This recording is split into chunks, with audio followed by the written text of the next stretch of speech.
जय हिंद, जय भारत, वंदे मातरम। साथियों, आज राव नरेश चौहान राष्ट्रकूट पहुंचे भिवानी।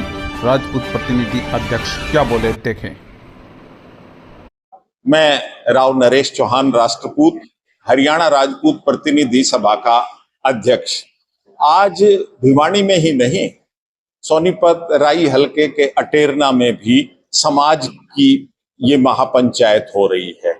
पिंजौर कालका विधानसभा क्षेत्र में भी इस तरह से समाज की महापंचायत हो रही है। कल करनाल में ये पंचायत हुई थी, एक दिन पहले कुरुक्षेत्र में हुई थी। लोकशाही का पर्व चुनाव, लोकशाही का पर्व है चुनाव।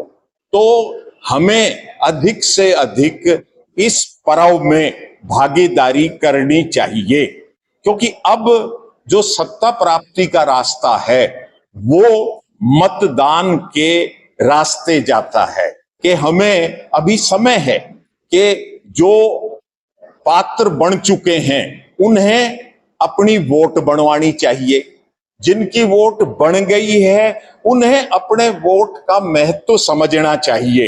हलके में अपनी वोट को कहीं बेचना नहीं चाहिए, कहीं गलत इस्तेमाल नहीं करना चाहिए। चुनाव तारीख से 2 दिन पहले हम अपने मन की बात का प्रदर्शन करें पहले, क्योंकि ये सीक्रेट वोट है, मतलब इसको हमें किसी को उजागर नहीं करना चाहिए। तो इस गोपनीय मतदान की गरिमा को रखना चाहिए।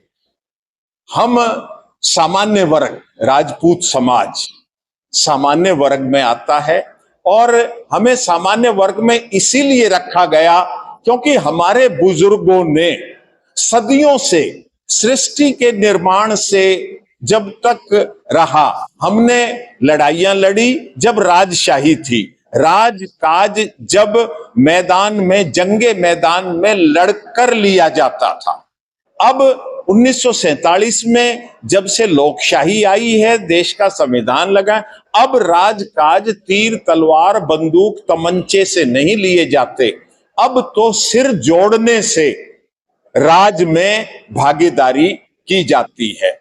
लोकशाही की मानसिकता को पनपाने के लिए, उस लोकशाही की मानसिकता को विकसित करने के लिए राजशाही के जो झूठा, क्योंकि जब राजशाही नहीं है तो हम झूठे आडंबर में ना पड़े, इस बात को लेके जगह जगह पर हम समाज की पंचायतें कर रहे हैं। और ये पंचायतें भी कोई हमारा फरमान या जरूरी नहीं है किसी ने, जैसे ही जागृति आ रही है, हालात के थपेड़ों ने हमें जागृत किया है। हम चाहते हैं कि अब हम एकजुट हो जाएं, लामबंद हो जाएं, अपने प्रतिनिधित्व के लिए आवाज उठाएं और उसके पात्र बने। क्षत्रिय हैं, राजपूत हैं, तो हम करके दिखाएं। हम महापुरुषों ने, बुजुर्गों ने जो किया उससे सीख तो ले सकते हैं, लेकिन खाली उनकी जयंती और उनको याद करके ही काम नहीं चलने वाला। हमें उनके पथ मार्ग पर चलना होगा। हमें साबित करना होगा कि हम क्षत्रिय हैं, हम राजपूत हैं, हम सर्व समाज का भला करने वाले शुरू से ही हैं। हमारा परिसीमन का भी एक मुहिम चल रहा है कि जिस तरह पंचायतों में, नगर पालिका में, संविधान में ही आर्टिकल 243D और आर्टिकल 243T कि जो एससी समाज की सीटें रिजर्व की जाती हैं वो रोटेशन से की जाती हैं, लेकिन संविधान के ही आर्टिकल 330 और आर्टिकल 332 में लोकसभा और विधानसभा की सीटें वहां आरक्षित होती हैं जहां एससी समाज की भागीदारी ज्यादा है। स्वाभाविक रूप से एससी समाज की भागीदारी वहीं ज्यादा है जहां राजपूतों की बस्ती है। आज भी साक्षात गवाह हैं, राजपूत के गांव में 36 बिरादरी का वासा मिलेगा, लेकिन दूसरी बिरादरी के गांव में 36 बिरादरी का वासा नहीं मिलेगा। यही कि लोकशाही, अब ये चुनाव का पर्व, महापर्व आ गया है। इस महापर्व में हम 36 बिरादरी को जैसे सदियों से उसकी नेतृत्व करते रहे, उनको खान पान और उनकी सुरक्षा की हमारी गारंटी थी।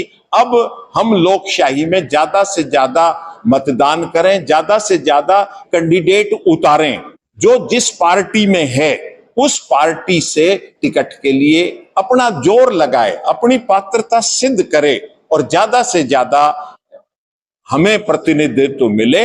अब कांग्रेस पार्टी ने 50 लोगों ने 21 सीटों के लिए अप्लाई किया है। कल ही भारतीय जनता पार्टी की लिस्ट जारी हुई है। 90 हलकों में 8 भारतीय जनता पार्टी के राजपूत नेताओं की विधानसभा में ड्यूटी लगाई गई है और हमने पब्लिश किया हुआ है 1930 से 2024 तक 18 विधानसभा हलकों में राजपूत उम्मीदवार जीत चुका है। तो हम यही कह रहे हैं कि भाई हमारे क्लेम तो 20-22 सीटों का बनता है, लेकिन हम औरों को भी साथ लेके चलना चाहते हैं। तो कम से कम 8, 10, 12 सीटें हर पार्टी जो लगे अपनी पार्टी के पात्र उम्मीदवारों को वो टिकट दे।